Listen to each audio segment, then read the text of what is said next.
तुम्ही पाहत आहात MCN न्यूज मराठी। जळगाव जामोद तालुक्यातील ग्राम निमकराड शेत शिवारातून वाहणाऱ्या पूर्णा नदीपात्रात केनी यंत्राच्या सहाय्याने 2 इसम अवैधरित्या वाळू उपसा करीत असल्याची गोपनीय माहिती जळगाव जामोद महसूल प्रशासनाला प्राप्त झाली होती।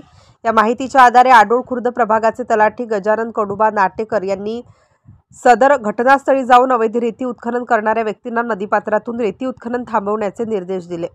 यावेळी अवैध रेती उपसा करणाऱ्यांनी तलाठी नाटेकर यांना धमकी देऊन शासकीय कामात अडथळा निर्माण केल्याची तक्रार जळगाव जामोद पोलिसात दाखल करण्यात आली आहे। या तक्रारीवरून पोलिसांनी आरोपी बबलू ताटे पिंपळगाव काळे, कुंदन विजय काळे, आडोळ बुद्रुक यांच्या विरुद्ध कायमी अपराध क्रमांक 508/2025 कलम 303(2), 132(3)(5), 351(2) BNS सह कलम 21(1), 22(2) गौण खनिज कायदा यानुसार गुन्हा दाखल करून त्याच्या ताब्यातील अवैध रेती वाहतूक करणारे ट्रॅक्टर व इतर मुद्देमाल जप्त करण्यात आला आहे। पुढील तपास जळगाव पोलीस निरीक्षक श्रीकांत निचळ यांच्या मार्गदर्शनाखाली पोलीस उपनिरीक्षक अमोल पंडित हे करीत आहेत।